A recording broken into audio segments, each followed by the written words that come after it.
The Templars are undoubtedly one of the most famous aspects of the Middle Ages. They are also at the center of various conspiracy theories. The Templars were the most powerful and wealthy chivalric order during the Crusades, helping pilgrims on their journey to the Holy Land by acting in the background. During the same time, in the 12th century, they created the world's first banking network, allowing you to deposit your money in Europe and withdraw it in the Middle East. The Templars have a history of conquest, blood, and power. They rivaled great kings and popes, which culminated in a tragic end. Today, we will talk about the Order of the Knights Templar. What we know as the Order of the Knights Templar, or the Order of the Temple, was originally called the Poor Knights of Christ and the Temple of Solomon. This order was founded in 1118 by Hugh de Payens with the help of 8 knights, and became the most famous and important religious and military order of the Middle Ages. They had the support of Baldwin I, the King of Jerusalem at the time, who granted the order a building that once housed the Temple of Solomon, which then became known as the Temple of Jerusalem. This is where the name of the order came from, and its members were referred to as Templars. The initial objective of the Templars was to protect the pilgrims heading to Jerusalem, one of the most important cities in Christianity. The city had been captured from the Muslims during the First Crusade, which ended just a few years earlier in 1099. With the region taken by the Christians, Jerusalem became a center of pilgrimage, and during the early Middle Ages, journeys were extremely long. Pilgrims had to cross all of Europe, parts of the Mediterranean, and parts of North Africa to reach Jerusalem. All of this was done on horseback, and many even walked. Much of the route was fraught with danger. Among these dangers were the Muslims and thieves who ambushed to rob the pilgrims. At that time, several small kingdoms arose around Jerusalem, but they lacked the strength to protect these pilgrims. Because of all this, Hugh de Payens and his companions swore to protect these people on their way to Jerusalem. Later, he went to Europe to gather resources for this new order, which was officially recognized by the Pope in 1139 and gained exemptions and privileges. Among these privileges was the right for the leader of the Templars to communicate directly with the Pope. The rules of the Order of the Temple were written by the nephew of one of the knights who founded it, Bernard of Clairvaux. He based them on the Benedictine order. The Knights Templar took vows of poverty, chastity, and obedience. They renounced worldly possessions and pleasures and were required to live in community. However, unlike other monks, their primary obligation was not to pray, but to fight. They were monks and warriors at the same time, and this model ultimately served as a foundation for the establishment of other religious and military orders, such as the Teutonic Knights, and inspired the Order of Hospitallers to also become a military order. Over the years, the Templars received various other privileges. In addition to reporting directly to the Pope, they did not have to obey local laws or pay taxes in the regions where they were.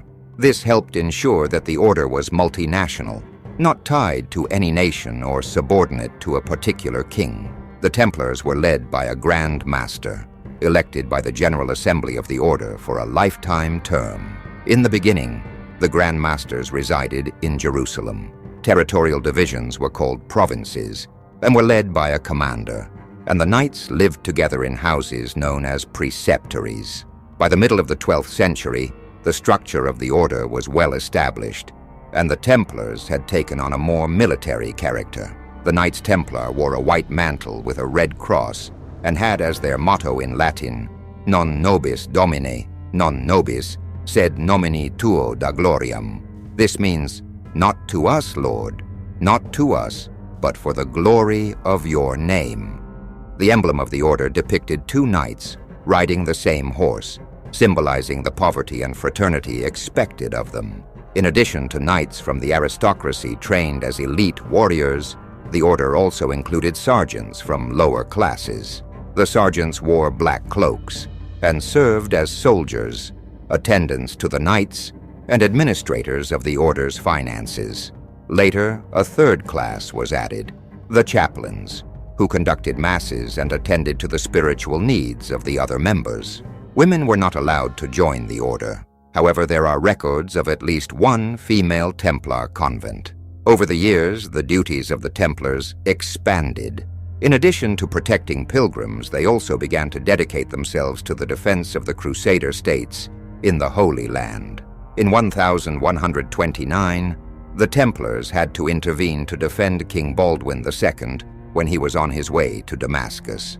Less than 10 years later, they were already involved in campaigns aimed at capturing cities from the Muslims, starting with the Second Crusade, which began in 1147.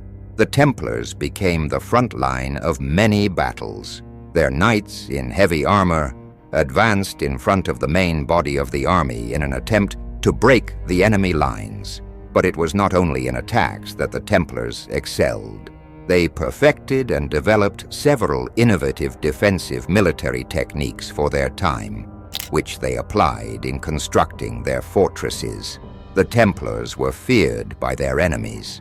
When Saladin recaptured Jerusalem for the Muslims in 1187, he purchased all the Templars who had been taken prisoner and ordered their execution, fearing that they might somehow manage to free themselves to fight again. The Order of the Templars arrived in Portugal in 1128 when they received the donation of the Castle of Sor, on the condition that they help expel the Moors from the region. However, they did not only fight against the Moors in Portugal. The Templars participated in the Battle of São Mamede when Afonso Henriques defeated his mother and became the sole ruler of what was then the County of Portucalense, which gave rise to Portugal. Since that time, the Templars maintained good relations with the Afonso Henriques dynasty, and over the years, they assisted the Portuguese government in the struggle against the Moors to reclaim territory and consolidate the border known as the Line of the Tagus. There, they established the main headquarters of the order in Portugal in Tomar, where they built the castle and the oratory, which later gave rise to the monastery and the entire religious complex that still exists today. The castles built by the Templars in Portugal, such as Saur, Tomar, and Pombal, showcase how they innovated military architecture. All were state-of-the-art castles for their time. One of the advances they introduced was the Keep Tower, the primary stronghold of the castle. In addition to serving as a residence, the Keep Tower also functioned as the last bastion of defense for the location. Another innovation was the Alambor and Talude, an inclined structure at the base of the walls that prevented enemies from approaching with siege towers or from mining the walls. With all the prestige the Templars garnered over the centuries, they became the most powerful order in Europe. Despite their vow of poverty, the Templars were far from poor. The order had the support of many European nobles who made significant financial contributions to them. Over the years, they received vast properties spread throughout Eastern Europe, the Mediterranean, and also in the Holy Land. In addition to financial power, the relationship between the order and the rulers was very close. The Order of the Temple was the destination for many second sons of nobility and aristocracy. The firstborn inherited the family wealth, while the second had to go to war or to monasteries to become religious. Any properties these second sons possessed were put at the disposal of the order. Moreover, families made donations for them to join, and also paid hefty taxes. These family networks were crucial in further increasing the power of the Templars. With all this money and military strength, the Templars had the security to transport and store gold both in Europe and in the Holy Land. They became the ideal organization for pilgrims and crusaders to deposit their riches before embarking on their journeys. In 1150, the order began issuing letters of credit, a kind of ancestor of bank checks. Here's how it worked. The traveler would go to the Templar preceptory, deposit their goods there, and receive a document indicating the amount deposited. Upon arriving in the Holy Land or elsewhere, They would present that document and receive an equivalent value to what had been deposited at the other Templar post. It was the safest way to travel at the time, and of course, the Templars charged for facilitating this type of transaction, further filling the order's coffers. In this way, the Templars created what can be considered the first banking system, which was later perfected by Italian merchants such as the Medici. Of course, such a wealthy and powerful order attracted enemies. One example was the rivalry between the Templars and the Hospitallers. The Hospitallers were originally a charitable order, tasked with caring for the wounded in wars and hosting pilgrims traveling to the Holy Land. Later, the Hospitallers became a military order and ended up clashing with the Templars.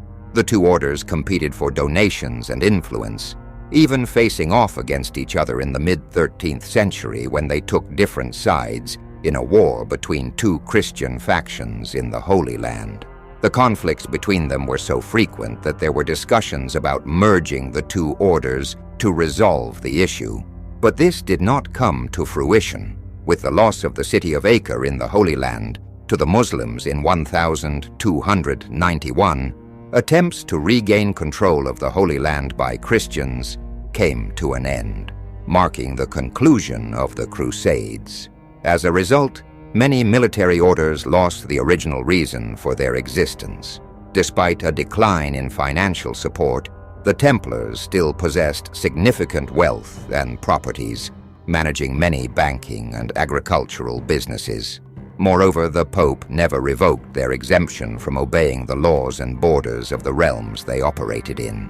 Thus, the Templars continued to exist almost as a separate state in Europe.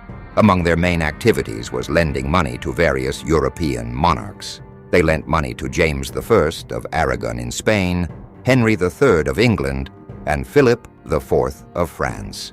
Philip IV's debt was enormous, and he was far from willing to pay the Templars. In 1297, Philip asked Pope Boniface VIII to intervene in his issue with the Templars so that he wouldn't have to pay the debt. He sought an exemption or complete forgiveness of the debt. The Pope ignored the request. Philip then invaded Rome, forcing the Pope to flee in haste. However, he was later captured and mistreated by the king's soldiers, eventually dying from his injuries. The other Pope, Benedict IX, also refused to cooperate with King Philip and died 8 months after being elected. Finally, in 1305, King Philip managed to install a French pope in the Vatican. Subsequently, he also succeeded in transferring the papal residence from the Vatican to Avignon, France. With the help of this pope, King Philip attempted to join the Templar order as Grand Master.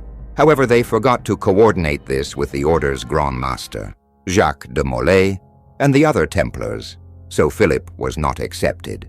Dissatisfied, Philip devised another plan to rid himself of the enormous debt he owed to the Templar order. The king, with the help of Escure de Floirant, a noble who claimed to know supposed dark secrets of the Templar order, began spreading numerous lies about the order, raising false testimonies against them.